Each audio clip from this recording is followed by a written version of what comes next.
नमस्कार। प्रदेश के सबसे भरोसेमंद news channel India news Uttar Pradesh Uttarakhand में आपका स्वागत है। मैं हूं आपके साथ अतुल प्रताप सिंह।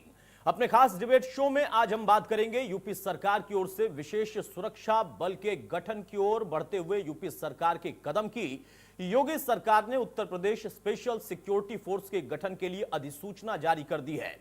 इस विशेष सुरक्षा बल को कई अन्य शक्तियां भी दी गई हैं। सबसे बड़ी ताकत तो यह है कि यह बल बिना वारंट गिरफ्तारी और तलाशी कर सकता है।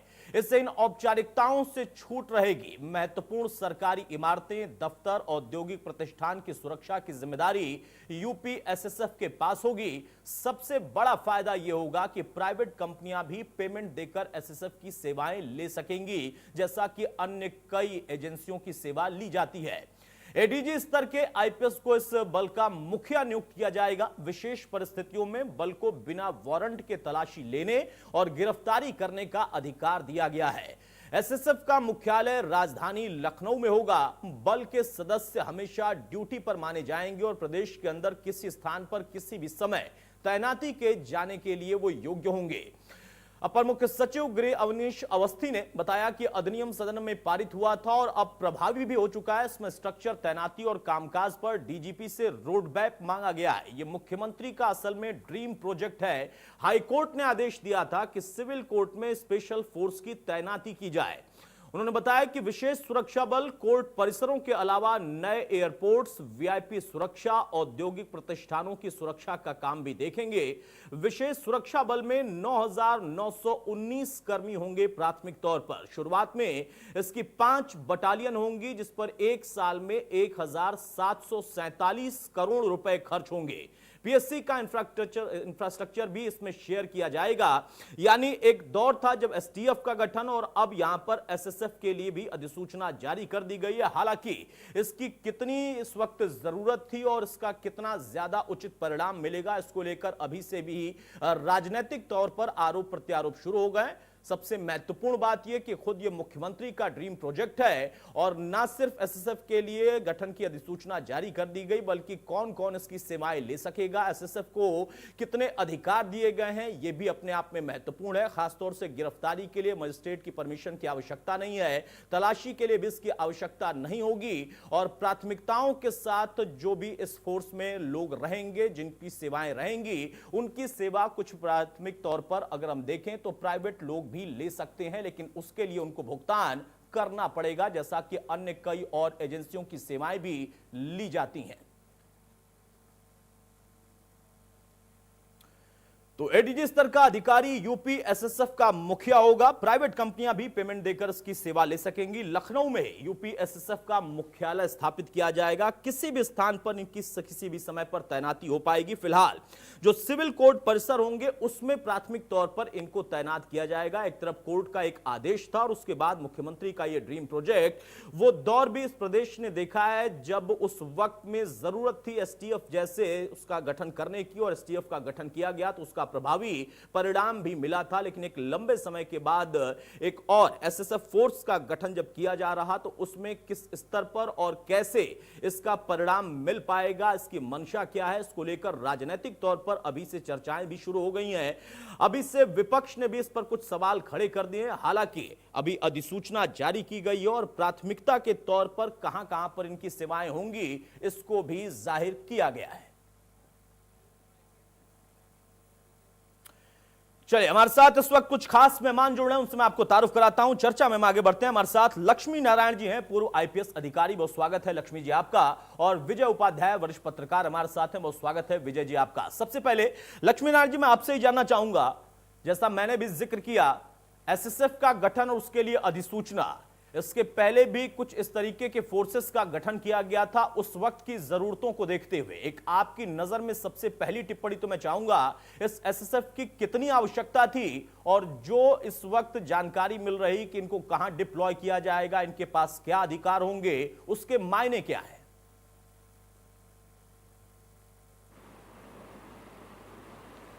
अतुल जी, देखिए, ऐसा है कि अभी तक जो भी कुछ पुलिस व्यवस्था होती है उत्तर प्रदेश में, वो 2 ही संगठन है। एक तो जिला पुलिस कहलाती है और दूसरी पीएसी कहलाती है। सामान्य रूप से बहुत से हमारे ऐसी इमारतें हैं, बहुत से ऐसे जगह हैं जहां पर सुरक्षा व्यवस्था को मुहैया कराना पड़ता है और ऐसी जगहों पे बहुत ज़्यादा हमारी फोर्स लग जाती है।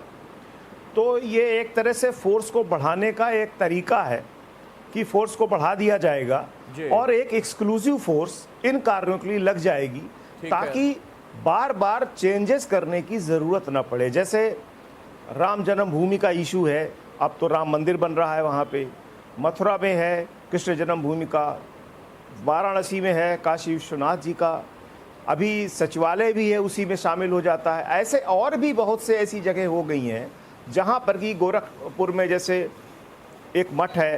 अब ये बहुत सारी जगहों पर हमें पुलिस फोर्स देना पड़ता है और काफ़ी बल हमारा तैनात हो जाता है। तो इसके लिए आवश्यक था कि हम इसमें एक पुलिस बल का निर्माण करें जो डेडिकेटेड हो इस कार्य के लिए, एक्सपर्टीज़ डेवलप हो जाएगी उसमें, तो उससे बहुत सी चीज़ें बचेंगी। अभी तक क्या होता था कि पीएसी अगर लगाई भी गई है तो उसके साथ सिविल कंपोनेंट लगाना पड़ता था और ये एसएसपी का अपनी जिम्मेदारी हो जाती थी कि उन चीज़ों को वो अपनी फोर्स से, अपने ही जिले की फोर्स से उसको वो आर्गुमेंट करता था। तो इस तरीके से इस एक फोर्स का गठन और हो जाने से पुलिस बल में बढ़ोतरी हो जाएगी और इन जगहों की सुरक्षा में मदद मिलेगी। चलिए लक्ष्मी, जैसा आपने बताया कि फोर्स का विस्तारीकरण के तौर पर इसको हम देख सकते हैं और उसमें भी आपने कुछ महत्वपूर्ण पहलू बताए जिस पर आपने कहा कि कहां पर इनको प्राथमिक तौर पर डिप्लॉय किया जाएगा और उससे लाभ क्या होगा। विजय जी, राजनीति तुरंत हावी हो जाती है या फिर वहां से कुछ न कुछ निकलने लगता है, वो चाहे बीजेपी सरकार में हो तो या फिर वो ना हो तो वो भी करते हैं, बाकी अन्य दल भी करते हैं। यहां पर भी मुख्यमंत्री के ड्रीम प्रोजेक्ट को लेकर जिस तरीके से राजनीतिक टिप्पणियां आनी शुरू हो गई हैं वो एक राजनीति है, लेकिन एक पत्रकार के तौर पर हमने भी देखा है कि कई बार जब पावर सेंट्रलाइज होती है तो उसका मिसयूज होता है। इसी को आधार भी बनाया जा रहा है राजनीतिक दलों द्वारा कि बिना मजिस्ट्रेट के परमिशन के इनके पास गिरफ्तारी का पावर होगा, तलाशी का पावर होगा। तो क्या वो शंका अभी से उठनी जायज है या महज राजनीति और एक अच्छा कदम है, एक अलग से फोर्स, उससे कम कई सुविधाएं और बढ़ेंगी, मिलेंगी? जो बात अभी हमारे साथी ने कही वो बात तो कहीं से जायज नहीं है, इसलिए कि अगर पुलिस फोर्स पे लोग कि पुलिस की भर्ती बढ़ा दें। देश के जितने राज्य हैं उसमें उत्तर प्रदेश अकेला ऐसा राज्य है जहां सबसे ज्यादा पुलिस के पद खाली हैं, यानी यहाँ भर्तियों की जरूरत है। करीब 1,29,000 कुछ महीने पहले की रिपोर्ट है ब्यूरो ऑफ पुलिस का डिपार्टमेंट जो एक ऑर्गेनाइजेशन है उनकी रिपोर्ट है 1,29,000 जगह भरी जानी है उत्तर प्रदेश में। तो बेहतर होता इसलिए इस फोर्स का गठन हो रहा है कि एडिशनल फोर्स क्रिएट होगी तो बेहतर है कि पुलिस की भर्ती होगी, नंबर 1। नंबर 2, आपके पास स्पेशल टास्क फोर्स एसटीएफ है। एसटीएफ के गठन हुए करीब 25 साल हो गए और इस दरमियान एसटीएफ के कामकाज को लेके हजारों बार सवाल उठे हैं और एसटीएफ के में जो लोग काम करते हैं पुलिस महकमा खुद उनको सबसे ज्यादा भ्रष्ट लोगों में चिन्हित करता है उनकी ट्रांसफर पोस्टिंग में। ठीक है विजय जी, मैं आपके पास लौटूंगा, कुछ तकनीकी खामी आ रही है, आपकी आवाज में थोड़ा सा स्पष्टीकरण कम है, मैं बहुत जल्द आपके पास आऊंगा। लक्ष्मी जी, जैसा देखिए विजय जी ने कहा, मेरा सवाल भी उसी तरफ था, उन्होंने भी सवाल उस पर अपनी तरफ से जाहिर कर दिए हैं कि अगर गठन ही करना था तो जहां पर पहले से फोर्सेज है उनमें बढ़ोतरी की जाए, जिसकी जरूरत भी आप भी खुद महसूस करते होंगे। उसके साथ साथ वो जो मेरा सवाल था कि पावर अगर सेंट्रलाइज होती है तो मिसयूज होने के चांसेस ज्यादा बढ़ जाते हैं या फिर उसका गलत प्रयोग होने लगता है। दोनों बातों में जो चीज निकल कर आ रही है उस पर क्या आपका कहना है और अभी प्राथमिकता एसएसएफ की ही क्यों थी?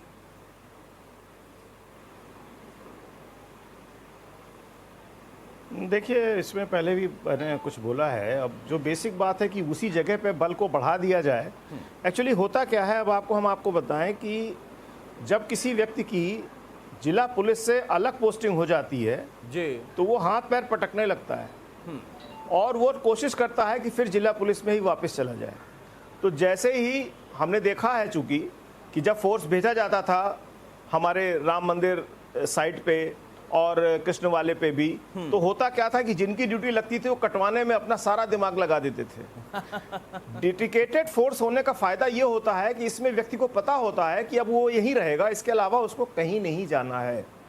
इससे क्या होता है कि वो काम के प्रति अपना रुचि दिखाता है, काम करता है ढंग से और उसमें किसी भी प्रकार का अन्य समस्याएं नहीं आती हैं। वरना होता क्या है कि कोशिश लोगों की यही होती है कि वो जिला पुलिस में चले जाए। अभी आपने खबर पढ़ी होगी कि पीएसी के लगभग 900 जवानों को पीएसी वापस किया गया। ये सारे के सारे प्रकरण वही होते हैं, यद्यपि पीएसी से जिला पुलिस में तबादले का कोई खास प्राविधान नहीं है, लेकिन फिर भी अपने एन केन प्रकार लोग किसी प्रकार से अपना चले गए। लेकिन जब एक निर्णय लिया गया कि नहीं भाई ये तो ठीक नहीं है, तो पीएसी वापस कर दिया गया। इसीलिए इन जगहों की सुरक्षा के लिए जो ये फोर्स का गठन हुआ है, इसमें जरूरी है कि एक डेडिकेटेड कार्य हो। और यहाँ पर कोई कंसंट्रेशन ऑफ फोर्स का इश्यू इसलिए नहीं उठेगा क्योंकि ये जो फोर्स है ये ऑपरेशनल फोर्स नहीं है। बेसिकली ये बेसिकली डोरमेंट फोर्स कहलाएगी।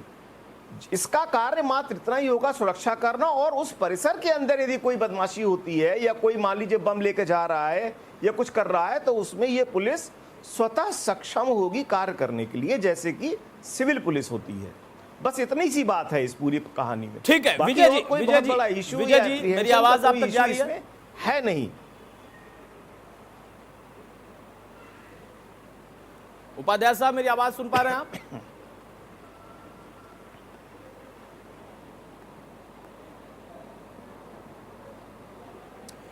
विजय उपाध्याय जी मेरी आवाज आप तक पहुंच रही है? आ रही है जी। विजय जी, जो आपने शंका जाहिर की थी और जिसका यहां पर जिक्र लक्ष्मी नारायण साहब कर रहे थे कि एक डेडिकेटेड फोर्स की आवश्यकता तो रहती है, और यहां पर ये फोर्स रहेगी तो उसमें कम से कम वो जुगाड़ वाले लोग जो अपना तबादला के चक्कर में ही रहते हैं, ड्यूटी कहीं असाइन हो, उससे मुक्ति मिलेगी। और यहाँ पर कुछ खास जो प्रतिष्ठान है, संस्थान है, उनको इसकी सेवा दी जाएगी, तो उस बल पर भी असर कम पड़ेगा और यहाँ पर एक फोकस बल रहेगा जो कि उस प्रतिष्ठान की सुरक्षा करेगा। मुझे नहीं लगता कि शायद इसमें बहुत शंका की जरूरत है, या है? नहीं, देखिए इसमें शंका की बिल्कुल जरूरत नहीं है। लेकिन डेडिकेटेड फोर्स अगर किसी प्रतिष्ठान, किसी हाई कोर्ट या किसी गवर्नमेंट ऑर्गेनाइजेशन की सुरक्षा के लिए है, तो उसको ये मजिस्ट्रियल पावर क्यों चाहिए? वो सिक्योरिटी फोर्स है तो वो इंक्वायरी और अरेस्टिंग और बिना परमिशन के किसी की तलाशी लेना, ये सारी चीजें उसे क्यों चाहिए? ये थोड़ा सा कंफ्यूजन है। ये सारी सहूलियत तो चाहिए एसटीएफ को या फिर एटीएस को, जो यहाँ पे हमारा आतंकवादी विरोधी का बल है, तो उसको चाहिए, या स्पेशल टास्क फोर्स को चाहिए। ये सारी सुविधाएं आप एक डेडिकेटेड फोर्स को दे रहे हैं जो हाई कोर्ट की सुरक्षा करेगी। अगर हाई कोर्ट की सुरक्षा करनी है तो फिर इन सारी चीजों की जरूरत क्या है? मुझे लगता है कि सरकार की मंशा इस जो स्पेशल फोर्स बना रहे हैं, ये एसटीएफ से ज्यादा ताकतवर एक ऑर्गेनाइजेशन बनाना है जो सुरक्षा के लिए नहीं होगी। सुरक्षा करेगी तो फिर मजिस्ट्रियल पावर क्यों चाहिए उनको? और दूसरी बात, अगर पुलिस बल में पर लोड कम करना है तो भैया कुछ नेताओं के जो सिक्योरिटी है उसको कम कर दीजिए, या फिर इसके साथ आप भर्तियां ज्यादा कर लीजिए, क्योंकि 1,29,000 पद खाली है आपके पास। 1,29,000 की भर्ती कर लीजिए। नहीं, लेकिन विजय जी, फिर तो वही बात हो गई ना। आपने कहा कि नहीं इसमें कोई शंका की जरूरत नहीं है, लेकिन उसके आगे तो सारी बातें आपकी शंका ही उत्पन्न कर रही हैं। आप कह रहे हैं कि इनको मजिस्ट्रेट पावर की, यहाँ पे यही कहा गया है कि मजिस्ट्रेट की अनुमति की जरूरत नहीं होगी इनको, तो क्या वहां से आपको इनकी मंशा पर कुछ और लगता है? नहीं, मुझे लगता है कि कोई और काम करेगी ये फोर्स, क्योंकि अगर हाईकोर्ट की सुरक्षा करना है या किसी लोग को उपक्रम की सुरक्षा करनी है तो मजिस्ट्रियल पावर क्यों चाहिए इनको? मजिस्ट्रियल पावर तो तब देना है जब पब्लिक के बीच में आपको जाना है। मान लीजिए कोई दंगा हुआ, कोई ऐसा हिंसक मजिस्ट्रेट पावर की इनको जरूरत नहीं है। ये यहाँ पर बिना मजिस्ट्रेट की अनुमति के कर सकते हैं, ये पहलू है, ये है टेक्निकलिटी। वही बात तो कह रहा हूँ, मेरा वही कहने का है। लक्ष्मी जी देखिए, विजय जी थोड़े से अलग तरीके से शंकाएं उत्पन्न कर रहे हैं, उनके मन में भी आ रही हैं कि भाई ऐसी क्या जरूरत है। ठीक है, फोर्स की जरूरत कितनी थी वो अलग पहलू हो सकता है, लेकिन यहाँ पर ये एक दो जो पॉइंट है, टेक्निकल ग्राउंड है, उसकी वजह से शंका उत्पन्न हो रही है। और उनका यहां तक कहना है कि इसकी किसी और चीज के लिए जरूरत महसूस हो रही है, सरकार को इसलिए ऐसा किया है।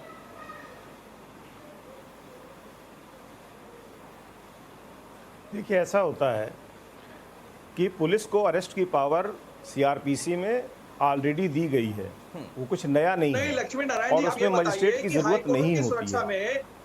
बगैर वारंट के गिरफ्तारी की बात कही गई है उसमें। बगैर वारंट के गिरफ्तारी की क्यों चाहिए? वारंट कॉग्निजेबल ऑफेंसेस के लिए आवश्यक कतई नहीं होता है, और जो सर्च की पावर है वहां पर मजिस्ट्रेट की बात उठती है, उसके लिए सर्च वारंट सब तो रिक्वायर्ड होता है। STF को चाहिए, लेकिन या ये जो ATF परिसर को में जब चाहिए। कोई आदमी घुसेगा बम लेके, व्यवहारिकता पे जाना पड़ेगा, उस समय मजिस्ट्रेट को ढूंढा नहीं जा सकता है। सर्च तो किसी की भी हो सकती है। आप विभिन्न मंदिरों में जाते हैं, सामान्य रूप से आपका मेटल डिटेक्टर से चेकिंग हो जाता है, तो वहां मजिस्ट्रेट थोड़े खड़ा होता है। अगर नहीं, कुछ तो इतने दिन क्या ऑब्जेक्शनेबल गलत कर मिलेगा रहे थे तो पुलिस आपको अगर उसी जांच समय करेगी? देन एंड देयर अरेस्ट कर लिया जाएगा। ये पुलिस की नहीं, फ्रिस्किंग करती थी इंट्रिंसिक पुलिस, पावर है, या इसमें लोगों कोई को फर्क अरेस्ट नहीं करती पड़ता थी, बम लिए है। हुए, तो मजिस्ट्रेट असलहे की लिए हुए, तो क्या पावर गलत का कर रही कोई थी? यहाँ पर मतलब नहीं है। ठीक है, लक्ष्मी नारायण जी हमारे साथ आप बने रहिए, विजय जी आप भी बने रहिए। शौकत अली हमारे साथ प्रवक्ता सपा के जुड़ गए हैं। शौकत भाई, क्या कहेंगे आप? क्या यहाँ पर ये जो नई फोर्स का गठन हो रहा, उससे कोई शंका उत्पन्न हो रही है, या फिर व्यवस्थाएं अलग अलग समय में अलग अलग सरकारों में बदलती रही हैं? कुछ व्यवस्थाएं आप लोगों ने भी दी थी ट्रैफिक सुधार के लिए, कानून व्यवस्था की सुधार के लिए, टेक्नोलॉजी के तौर पर। यहाँ ये सरकार एक नई फोर्स दे रही है।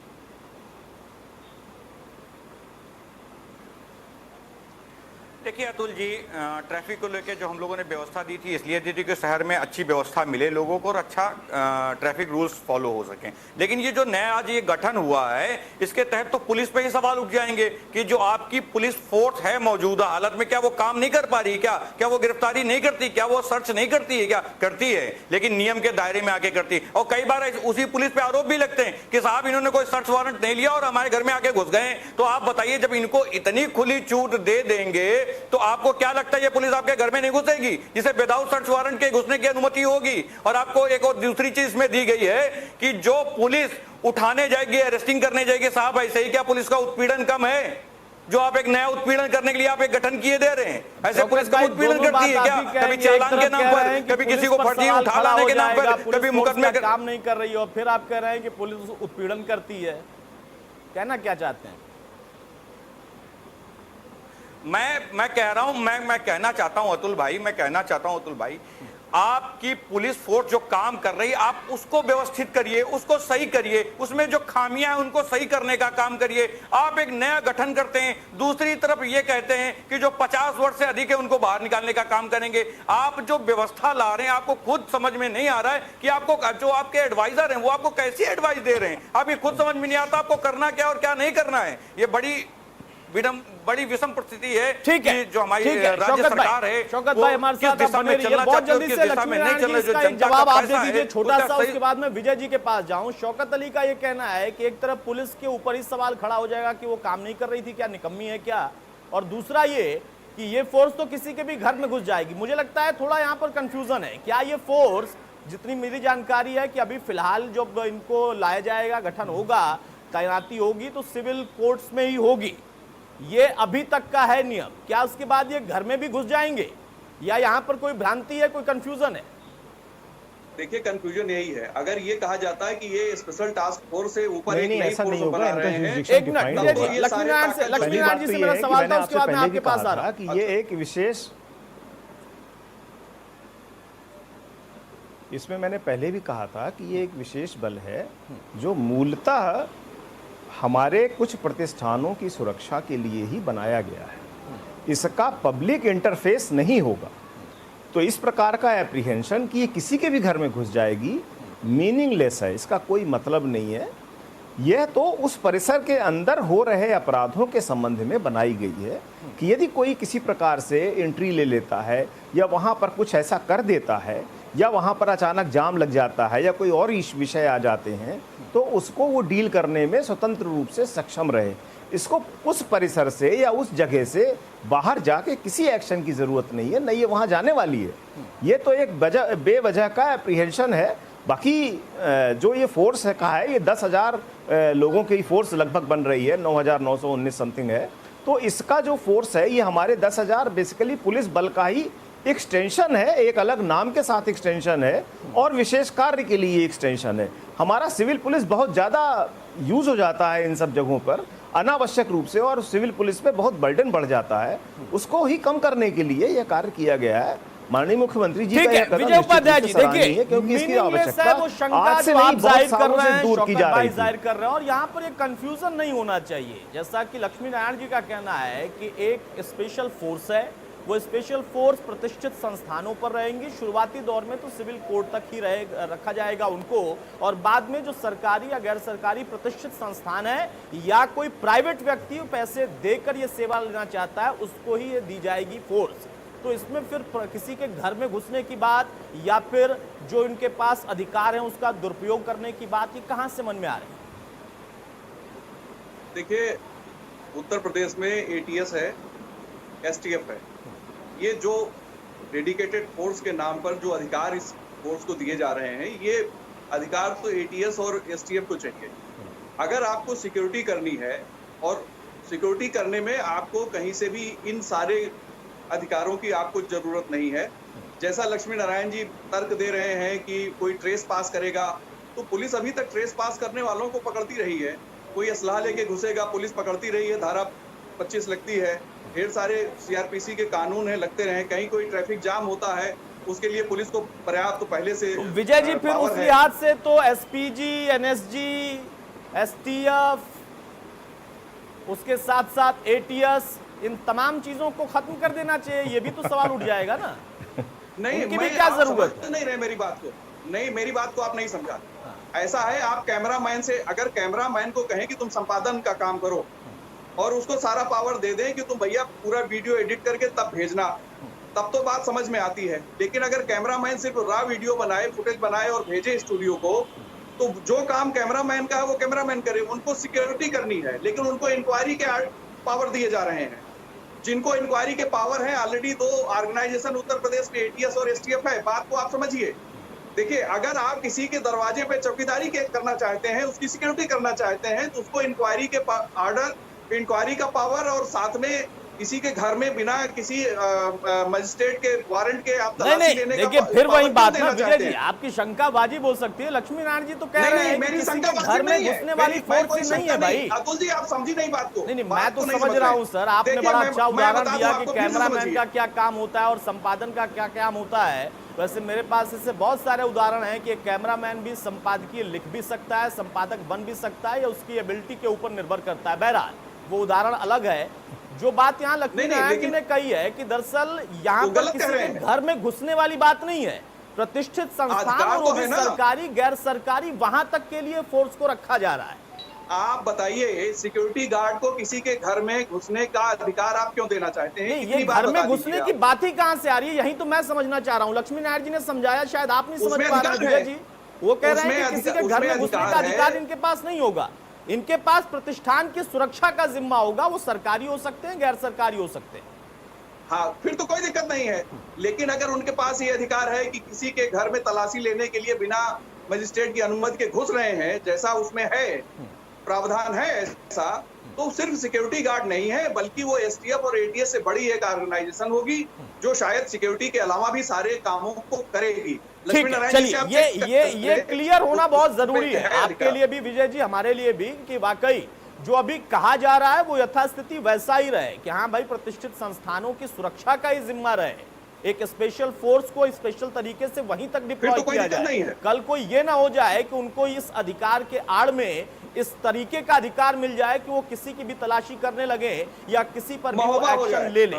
ठीक है, शौकत अली साहब, बहुत जल्दी से एक छोटा सा कमेंट आपसे चाहूंगा, बहुत शार्प कमेंट, समय कम है सर। शंका तो है, लेकिन उम्मीद कर सकते हैं कि बदलाव सब करते हैं, ये सरकार भी कुछ कर रही है, हो सकता है कि परिणाम अच्छे हों, या वाकई शंका? ये बहुत शार्प कमेंट।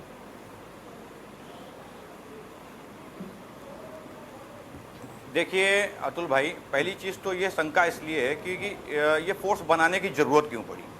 जिसे प्रतिष्ठान बचाना है, लोगों की सेवा करना नहीं है। लगातार हत्याएं हो रही प्रदेश में, लगातार लूट हो रही है, चाहे वो अलीगढ़ की घटना हो, अन्य जगहों की घटना हो, उस पर विशेष ध्यान देने के बजाय आप इस तरह की फोर्स का गठन कर रहे हैं और सरकारी संस्थाओं को बचाने के लिए। मतलब समझ पाना बड़ा मुश्किल है। आम जनता की सुरक्षा के लिए आपके पास कोई विचार और कोई तंत्र नहीं है और आप अपने संस्थानों को बचाने के लिए नया गठन कर रहे हैं। ठीक है लक्ष्मी नारायण जी, बहुत संक्षेप में एकदम एक लाइन में सिर्फ कमेंट कि एक पत्रकार के मन में भी शंका है, मैंने भी यह सवाल खड़ा किया, विजय भाई ने भी किया, और एक नेता के मन में, एक पार्टी के प्रवक्ता के मन में भी यह शंका है। कम से कम वो शंका आगे जायज ना हो जाए, इसको हम माने। आपका भी अनुभव है कि ऐसी फोर्स बनेगी तो ऐसी फोर्स का अधिकार सीमित ही है, जितना है उतना ही रहेगा। हाँ, बिल्कुल इसका जो अधिकार क्षेत्र है वो बहुत ही सीमित है और इसके बिल्कुल वेल डिफाइंड एक्शंस प्लान्स होंगे। ये बेसिकली ऑपरेशनल फोर्स नहीं है, जैसा कि एसटीएफ और एटीएस की बात होने लगी। एसटीएफ और ATS are the wings of the police and they are operational wings of the police. ये ऑपरेशनल विंग्स नहीं है, ये सिक्योरिटी विंग है पुलिस का। ठीक है, और चलिए, ये सिक्योरिटी विंग के ऑपरेशनल विंग अंतर्गत नहीं इसको है, ये बनाया गया है। सिक्योरिटी सिर्फ विंग है और इसीलिए स्पेशल कि ये जो फोर्स का प्रॉब्लम्स गठन जेल होती है, स्पेशल प्रतिष्ठान जो है वो चाहे सरकारी, गैर सरकारी या सेवा लेने के लिए कोई पैसा दे प्राइवेट, तो उसके लिए है, ना कि ये कोई ऑपरेशनल फोर्स है। बहुत शुक्रिया लक्ष्मी जी आपका, विजय उपाध्याय जी आपका, शौकत भाई आपका। तो मौजूदा दौर में देखिए ये सवाल उठ गया कि इसकी जरूरत क्या थी। वैसे सवाल ये भी होगा कि फिर मेट्रो बनाने की क्या जरूरत थी, ट्रेन तो चली रही थी, या फिर सड़क का चौड़ीकरण करने की क्या जरूरत थी, पहले की सड़कें पतली पतली थी, पगडंडियां उसी पर हम चल सकते थे। परिवर्तन होना चाहिए, लेकिन उसका परिणाम गलत ना हो, इस पर जरूर निगरानी होनी चाहिए और सवाल भी खड़े होने चाहिए। हालांकि सरकार की तरफ से अभी तक यह स्पष्ट किया गया है कि सिर्फ और सिर्फ सुरक्षा के लिए है, संस्थानों की सुरक्षा के लिए यह फोर्स है, ना कि इनके पास कोई और ऑपरेशनल अधिकार होगा। नमस्कार।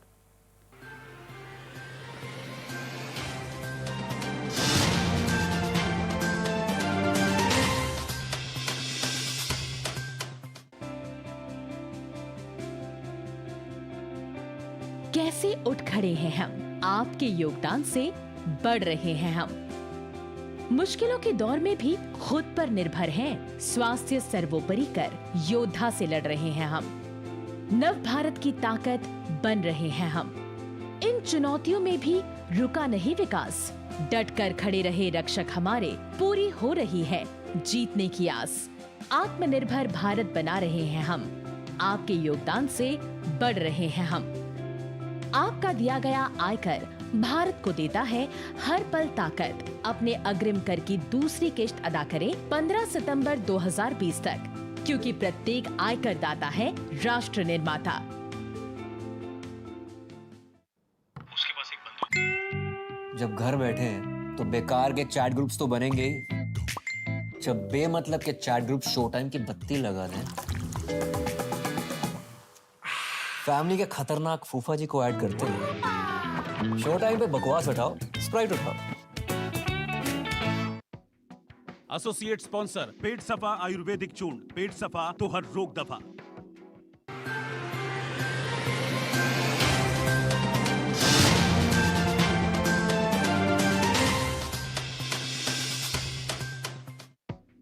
बड़ी खबर के प्रस्तुत करता है सच्ची सहेली, महिलाओं के लिए सबसे भरोसेमंद औषधि एवं टॉनिक। सह प्रायोजक